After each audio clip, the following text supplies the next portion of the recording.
nanti mahasiswa ketika dia sudah memutuskan masuk, dia ambil prodi apa? Di kita ada beberapa 3 program studi, mulai dari S1 sampai S3.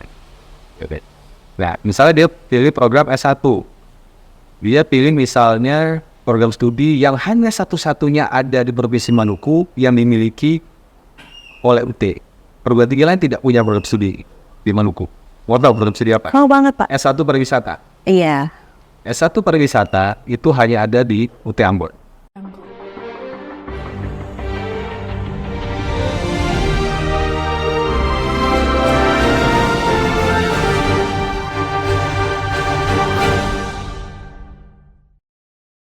Halo sahabat, selamat datang di obrolan Rakyat Maluku langsung dari studio Harian Rakyat Maluku bersama saya Intan Tuan Kota.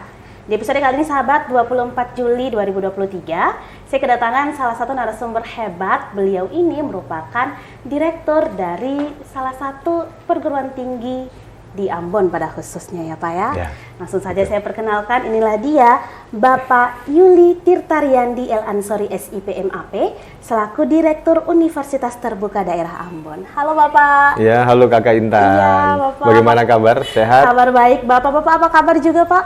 Alhamdulillah baik juga. Alhamdulillah baik juga ya Meskipun cuaca berapa hari ini Iya. hujan berhenti. Makanya kita harus jaga kesehatan. Ya, sama juga dengan pemirsa obrolan Rakyat Maluku, semua juga harus jaga kesehatan. Iya, sepakat sekali Bapak. Walaupun cuaca lagi mendung-mendung kayak gini, lagi dingin, hujan terus ya Pak ya. Betul. Lagi mendung terus. Saya aja tadi dari rumah ke sini, saya mikirnya aduh mendung-mendung kayak gini, kayaknya enaknya cuma tidur-tidur aja di rumah ya Pak ya. Tapi ya walaupun cuaca lagi mendung-mendung kayak gini, semangat kita nggak boleh tetap mendung ya Pak. Harus tetap membara. Bila perlu semangat kita harus tetap cerah secerah langit dan juga alma mater yang Bapak hari ini Iya, ya Pak betul ya. sekali. Nah, kalau tadi kata Kakak Intan, tidur-tiduran, males-malesan di rumah. Kalau di UT, sambil tidur-tiduran, kaum rebahan ini, kita bicara kaum rebahan yang malas gerak. Sambil tiduran pun kalau di UT tetap bisa kuliah. Iya, Nah, benar nanti kita obrolkan ya. Iya, saya juga mau kepo banget ini Pak soal itu. Bapak Yuli, selamat Iya. datang di obrolan Rakyat Maluku. Iya, Terima kasih sudah menyempatkan hadir ya Pak. Sama-sama, Kakak Intan. Pak Yuli, ini saya beberapa kali baca, ternyata Bapak ini sudah berhasil menulis beberapa jurnal juga ya Pak. Bapak ini hobinya menulis apa gimana nih Pak? Kalau hobi banyak. Banyak ya? Iya kan? Yang pasti hobi makan juga. Oh ya, saya juga sama Pak, hobi Iya. makan Pak. Tapi saya belum bisa gemuk-gemuk juga. Oh, belum gitu ada. ya, Pak? Jadi kalau hobi menulis sebenarnya sudah lama. Sudah lama, bahkan mungkin kalau hobi menulis itu jauh sebelum saya bekerja di Universitas Terbuka. Oke. Ya kan?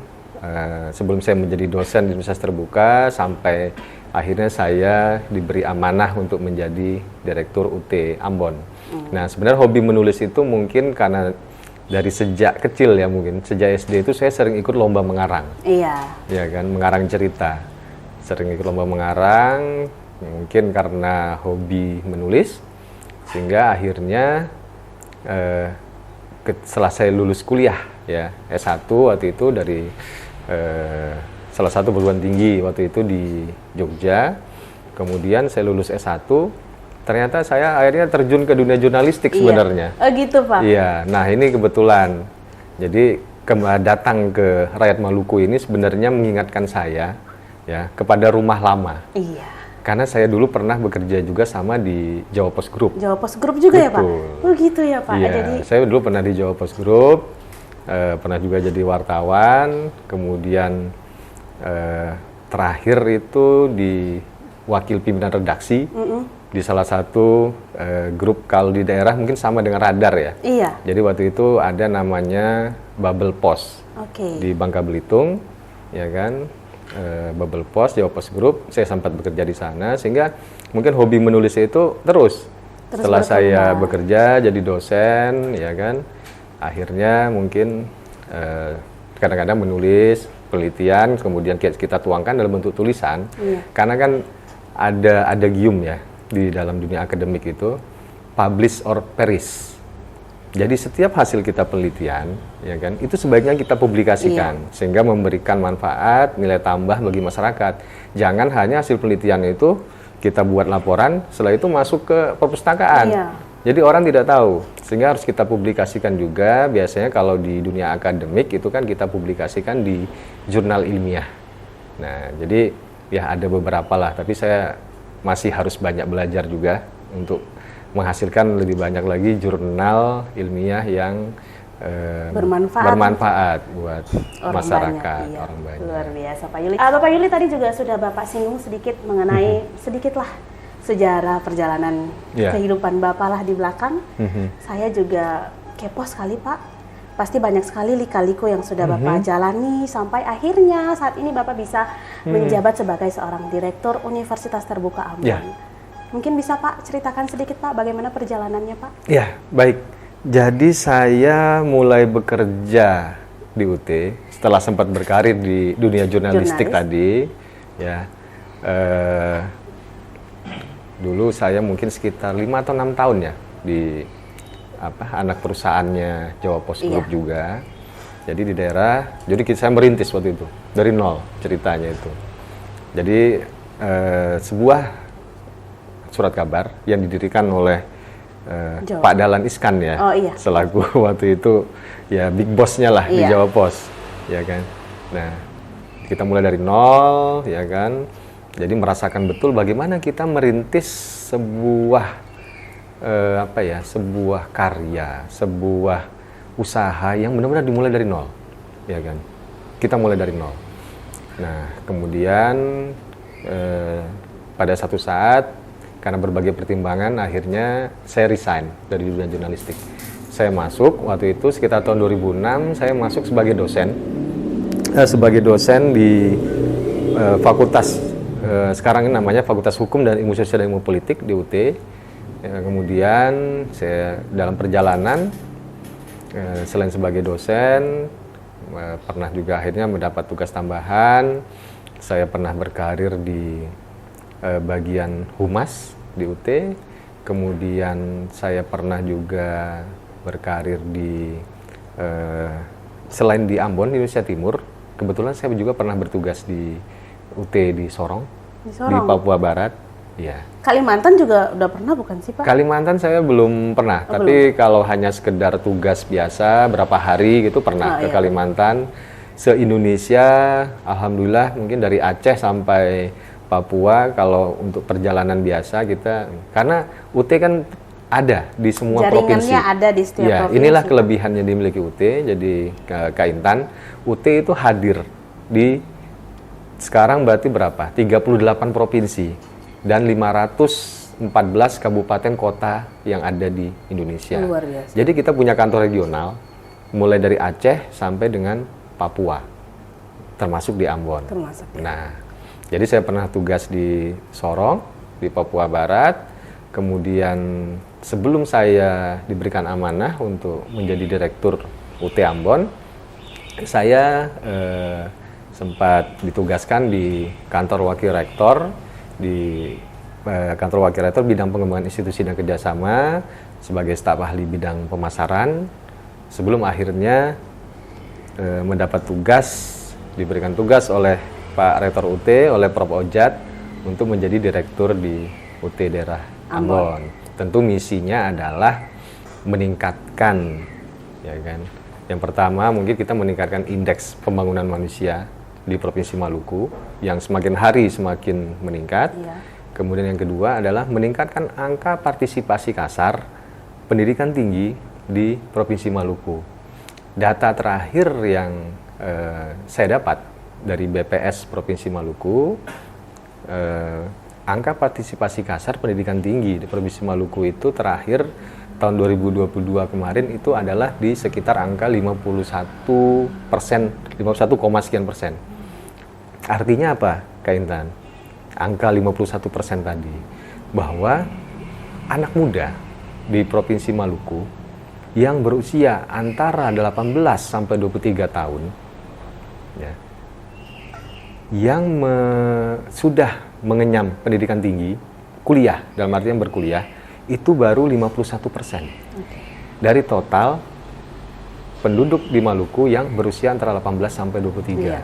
Nah, ini kan menjadi tantangan bagi kita semua, ya kan? Nah, UT hadir, khususnya UT Ambon, di situ untuk membantu para stakeholder terkait pemerintah Provinsi Maluku dan juga pemerintah kabupaten kota yang ada tersebar di seluruh Provinsi Maluku, ada 11 kabupaten kota. Bagaimana kita sama-sama bersinergi meningkatkan kualitas pendidikan, ya kan, yang ada di Provinsi Maluku ini. Iya benar sekali Pak. Apalagi juga kalau kita kaitkan dengan keadaan geografis demografis Provinsi Maluku, betul kan sekali Pak, Kak Intan. yang sangat terhubung antara satu pulau kecil dengan pulau kecil lainnya. Mungkin itu juga menjadi satu tantangan besar juga untuk Kak Intan tahu. Mungkin ini biar kita jangan saya terus yang ditanya ya. Oh iya, boleh, nah, boleh, sekarang saya gantian tanya Kak Intan. Boleh, Pak. Kak Intan tahu jumlah pulau yang ada di Provinsi Maluku itu ada berapa? Berapa tuh Pak? Nah, Kak Intan belum tahu kan? Belum tahu. Nah, pemirsa mungkin obrolan Rakyat Maluku sebagian ada yang sudah tahu, sebagian ada yang belum. Di Maluku jumlah pulau dari yang besar sampai yang kecil, dari yang berpenghuni sampai yang tidak berpenghuni, itu ada sekitar 1.340 pulau. Bayangkan, ya kan, 1.340 pulau, ya kan, itu tersebar seprovinsi Maluku. Nah, sebagian pulau itu ada yang berpenduduk, ada yang belum berpenghuni, ya kan. Nah, ini kan tantangan bagi kita semua, ya kan. Bagaimana kami UT sebenarnya kita punya tagline, Kak Intan. Tagline kita adalah menjangkau yang tidak terjangkau. Nah, artinya apa? Menjangkau yang tidak terjangkau. UT mengemban visi, mengemban misi, melaksanakan pendidikan tinggi dengan prinsip terbuka dan jarak jauh itu. Kami ingin menjangkau mereka yang selama ini mungkin tidak terjangkau, tidak terjangkau oleh pendidikan konvensional, ya kan? Mungkin karena kalau mereka harus datang ke kota, ya kan? Kalau mereka harus berkuliah dengan mengeluarkan biaya yang tinggi, yang mahal, itu akan sangat sulit bagi mereka. Makanya kami berupaya memberikan pendidikan tinggi yang terjangkau bagi mereka yang tidak terjangkau. Betul. Ya, semoga tagline menjangkau yang tidak terjangkau itu Bapak bisa menjadi salah satu solusi juga untuk memperbaiki kualitas pendidikan di Maluku ya Pak. Betul. Ya. Pak Yuli, saya mau ingat dulu sedikit kelas balik. Kurang lebih 5 bulan belakang Pak, saya juga sempat podcast juga sama Direktur UT lalu Pak Adrianto. Dengan sahabat saya Pak Adrianto. Sahabat Bapak Pak Adrianto sama salah satu dosen fisip juga di UT Pak Rahman Pak. Iya betul. Di situ obrolan kita asik banget Pak, ya Allah seru banget, dan di situ Pak Adrianto juga sempat menyinggung sedikit beberapa soal bagaimana latar belakang filosofis sehingga UT ini bisa terbentuk di Indonesia. Nah, saya mau sekarang Pak, Bapak menyinggung lagi sedikit apa sih Pak latar belakang, bagaimana latar belakang UT ini sehingga bisa hadir di Indonesia Pak, silakan. Iya, jadi begini Kak Intan. Jadi kita mundur sedikit ya, bukan sedikit Pak. Ini malah. Sebanyak ya Pak? Mundurnya banyak ke tahun 1984. Benar. Tahun mungkin di mana Kak Intan sendiri belum lahir mungkin. Iya, pastinya belum. Jadi tahun 84 itu artinya adalah 39 tahun yang lalu. Iya. 39 tahun yang lalu, pada tahun 84, mungkin saat itu ada yang masih ingat ada istilah Sipenmaru. Seleksi penerimaan mahasiswa baru. Ya kan? Kalau zaman sekarang mungkin apa ya? Sekarang itu sejenis seleksi nasional penerimaan mahasiswa baru. Yang kalau sekarang itu kan ada jalur prestasi, jalur ya kan? mandiri. Ada jalur mandiri, ya kan? Nah, pada tahun 84 itu pemerintah melaksanakan Sipenmaru. Peminatnya membludak pada tahun 84. Sangat banyak sekali yang ingin berkuliah di perguruan tinggi negeri. Khususnya mereka yang merupakan fresh graduate atau baru lulus dari SLTA. Kuota bangku, kuota kursi di perguruan tinggi negeri sangat terbatas, Kak Intan, sangat terbatas. Sehingga banyak mereka yang akhirnya tidak bisa lolos untuk kuliah di perguruan tinggi negeri, ya kan? Akhirnya pemerintah memikirkan cara, melihat animo masyarakat yang semakin tahun meningkat. Akhirnya pada tahun 84 itu pemerintah memutuskan didirikanlah universitas terbuka, didirikan UT, ya kan? Pertama untuk menampung mereka yang tidak lolos Sipenmaru pada waktu itu. Agar mereka tetap juga bisa kuliah di perguruan tinggi negeri. Karena sama, ya kan? UT memang perguruan tinggi negeri juga, tapi kita memang tidak ikut waktu itu dalam tes Sipenmaru. Nah, jadi mereka bisa juga kuliah di perguruan tinggi negeri di UT. Nah, itu yang pertama. Kemudian yang kedua, pemerintah mulai memikirkan waktu itu bagaimana mengakomodir mereka yang sudah bekerja, ya kan? Selain yang fresh graduate tadi ya, selain mereka yang baru lulus SLTA belum bekerja tapi ingin kuliah di PTN. Yang kedua, bagaimana mereka yang sudah bekerja tapi ingin meningkatkan kompetensi, ingin kuliah tapi tidak bisa meninggalkan tempat kerja. Iya, iya. Nah, akhirnya pemerintah mendirikan UT. Jadi UT kan adalah perguruan tinggi penyelenggara pendidikan tinggi terbuka dan jarak jauh. Banyak yang bertanya, ya kan? Pak, makna terbuka itu apa di UT? Itu dia Pak yang mau saya tanyakan. Kenapa namanya bukan universitas tertutup? Ya kan? Kenapa kok terbuka, Pak? Kenapa nggak universitas tertutup? Ya kan? Nah, apakah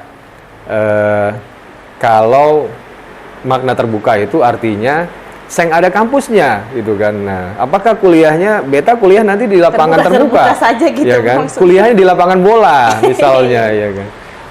Nanti mahasiswa UT nanti masuk angin semua Kak Intan. Kalau kuliahnya di lapangan. Apalagi kalau terbuka. hujan-hujan kayak gini Iya, ya Pak. betul, betul sekali. Nah, jadi makna terbuka di UT itu ada beberapa hal ya, mungkin singkat saja. Jadi terbuka untuk semua kalangan karena UT mengusung pendidikan inklusif. Iya. Artinya kita tidak mengenal batasan. Iya. Batasan usia. Mau misalnya calon mahasiswa itu baru lulus SLTA ataupun mereka yang sudah katakanlah berusia di atas 60 dan 70 tahun pun kalau dia masih punya keinginan untuk menambah ilmu, ingin berkuliah, silakan. Jadi tidak ada batasan usia pertama.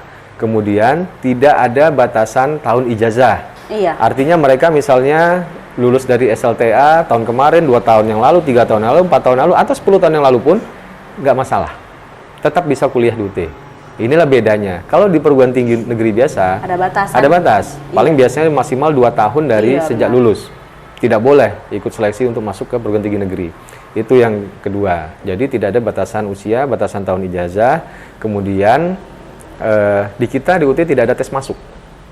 Oh, gitu. Ini yang membedakan. Jadi kalau misalnya pemirsa obrolan rakyat Maluku ingin masuk ke perguruan tinggi negeri biasanya, ya kan, itu pasti ada tes masuk. Iya, pasti. Nah, kalau di UT perguruan tinggi negeri tapi kita tidak ada tes masuk. Jadi disitulah makna sifat terbuka yang diemban oleh UT. sendiri ya, Pak. Itu. Jadi jadi terbuka tanpa batasan usia, tanpa batasan tahun ijazah, tidak ada tes masuk, ya kan? Kemudian satu hal lagi. Karena kita tidak ada tes masuk, ya kan? Jadi proses intake atau proses kita merekrut mahasiswa itu kan tidak ada tes masuk. Jadi kita saring semua. Kalau di tempat lain, perguruan tinggi negeri maupun beberapa perguruan tinggi swasta kan ada tes masuk. Jadi mereka yang masuk itu memang benar-benar yang kemampuan akademiknya itu sudah disaring. Biasanya mereka yang memang katakanlah pintar, ya kan, atau cerdas, sehingga bisa lolos tes masuk. Karena di kita di UT, seng ada tes masuk, ya kan, makanya di UT pun seng ada drop out. Gitu ya Pak. Di kita tidak ada drop out. Jadi, oke, saya paham Pak. Ya, karena apa? Karena kita paham, mahasiswa yang masuk di UT ini kan mungkin ada yang secara kemampuan akademik mungkin dia pintar atau sangat pintar, ya kan, atau sangat cerdas. Tapi ada juga mungkin yang kemampuan akademiknya itu tidak seperti yang tadi. Iya. Ada yang mungkin kemampuan akademiknya sedang, ya kan, sehingga mungkin proses mereka untuk selesai kuliah itu pun mungkin kan durasinya beda-beda. Ya, ada yang bisa selesai dalam waktu 4 tahun. Ya kan, misalnya kalau dia pakai masukannya dari ijazah SLTA, Iya. atau kalau dia yang mungkin masuknya melalui jalur rekognisi pembelajaran lampau Atau kita kenal istilah konversi nilai, ya kan? Karena dia sudah pernah menempuh pendidikan di jenjang sebelumnya, misalnya di D2 atau D3, misalnya. Atau dia sudah pernah kuliah di tempat lain tapi belum selesai, kan bisa mengajukan RPL, konversi pembelajaran lampau atau kredit atau konversi. Nah, ada yang mungkin bisa selesai 4 tahun. Ada yang mungkin selesainya lebih dari 4 tahun, 5 tahun, atau 6 tahun. Karena mungkin ada yang terkendala dengan urusan keluarga mungkin kan Bapak? Jadi kalau mereka misalnya sambil bekerja, kan konsentrasinya itu terbagi. Sehingga ada yang mungkin lulus 4 tahun, ada yang sempat cuti dulu 1 semester, 2 semester, baru dia lanjut lagi. Ya kan? Ada yang mungkin selesainya 5 tahun. Tapi mahasiswa kita banyak juga yang bisa selesai on time. Iya. Ini tepat waktu 4 tahun. Nah, karena pertimbangan itulah, di kita tidak Luar biasa ya Pak. Luar biasa sekali Pak, sudah ada 4 unggulan juga dari terbuka. Oh ada satu lagi jadi 5. Ada orang yang belum tahu sifat terbuka kita. Tidak hanya mereka yang punya ijazah SLTA sederajat. Artinya ijazah SMA, SMK, atau madrasah aliyah, ya kan? Tapi juga paket C. Paket C juga. Lulusan paket C itu bisa kuliah di UT. Baik. Bisa kuliah di UT. Iya. Di tempat lain, setahu saya tidak bisa. Iya Pak. Hanya di UT, lulusan paket C bisa meneruskan kuliah ke diploma ataupun S1. Luar Kita biasa. terima paket C, karena itu adalah amanah dari pemerintah. Jadi kita mau akomodir mereka yang hanya lulusan paket C ketika mereka ingin meneruskan pendidikan ke jenjang pendidikan tinggi, di UT kita terima. Terima ya Pak. Jadi berdasarkan iya Pak, makna terbukanya. Makanya namanya universitas terbuka karena 5 faktor tadi Pak. 5 faktor. Itu Salah. pasti ada lagi, tapi Pasti. kalau saya jelaskan semua nanti kita podcastnya bisa sampai subuh. Bisa sampai subuh. Yang paling intinya itu Paling intinya kayak gitu ya. tidak ada batasan A, B, C, D tadi. Ambisi tadi. Jadi dari 5 dari salah banyaknya yang sudah menjadi alasan kenapa universitas terbuka diberi nama terbuka, ya ini juga bisa menjadi solusi untuk sahabat-sahabat. Kenapa tidak kuliah di UT gitu kan Pak? Luar biasa. Dengan sifat terbuka ya kan. Ini salah satu yang mungkin perlu saya luruskan juga ke pemirsa Ultuan Santaran Manbulu. Karena sifat terbuka dulu orang mungkin banyak tahunya UT itu hanya untuk orang yang sudah bekerja. Itu Pak, simpan dulu ya Pak ya. Itu nanti saya tanyakan selanjutnya. Saya sudah simpan pertanyaan itu Bapak ya, boleh ya. Bapak, kita kan tahu ya Pak bahwa UT itu tadi sudah Bapak singgung juga sedikit tentang pelayanan pendidikan terbuka dan jarak jauh. Nah, pelayanan pendidikan terbuka dan jarak jauh seperti apakah yang menjadi unggulan universitas terbuka khususnya UT Ambon dengan keadaan geografis yang seperti yang tadi sudah Bapak singgung? Beribu pulau-pulau kecil yang berpenghuni dan tidak berpenghuni, apa saja Pak? Dan apa sih Pak perbedaannya jika dibandingkan dengan universitas lain Pak? Baik, Kak Intan. Jadi apakah kita mau sekalian ini membahas tema kita? Boleh Bapak, Iya. boleh banget. Jadi, tema kita hari ini adalah kuliah di kampus negeri tanpa harus keluar rumah. Iya. Jadi relevansinya dengan pertanyaan Kak Intan tadi. Jadi kita dengan kuliah di UT itu kan sebenarnya banyak keunggulan ya yang kita tawarkan.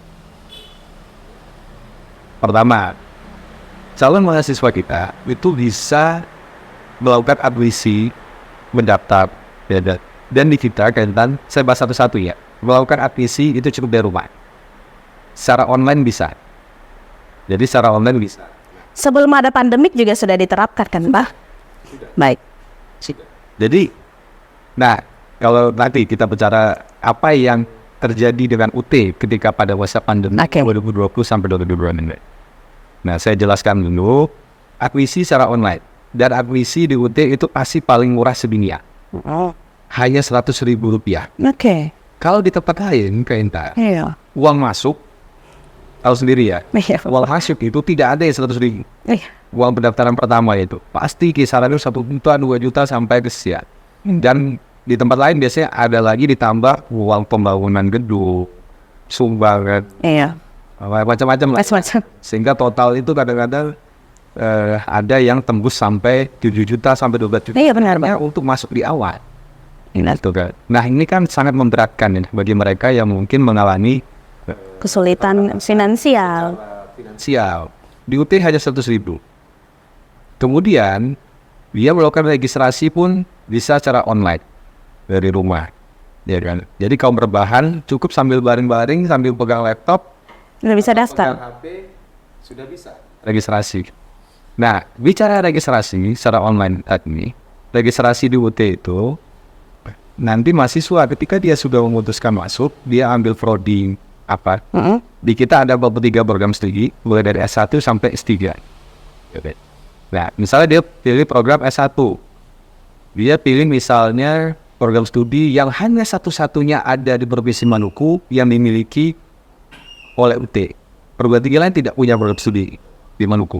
Mau tahu program studi apa? Mau banget Pak. S1 pariwisata. Iya. S1 pariwisata itu hanya ada di UT Ambon. Dari sekitar, kalau saya tidak salah, jumlah perguruan tinggi kita di Provinsi Maluku itu sekitar hampir 40 perguruan tinggi. Tidak ada yang punya program studi S1 pariwisata. cuman UT saja? Cuma ada di UT Ambon. Program studi S1 pariwisata. Jadi kalau sahabat-sahabat yang mau kuliah pariwisata S1 nggak usah keluar kota lagi ya Pak? Sekarang UT udah bisa mulai jadi keluar. solusinya ya. Apalagi kita perlu mengembangkan potensi pariwisata yang Benar sekali. provinsi Maluku. Benar sekali. pariwisata kita sangat indah. Iya. Kan? Saya baru 2 bulan di sini, wah saya sudah sangat merasa seolah saya seperti beta ini seperti seorang asli sini.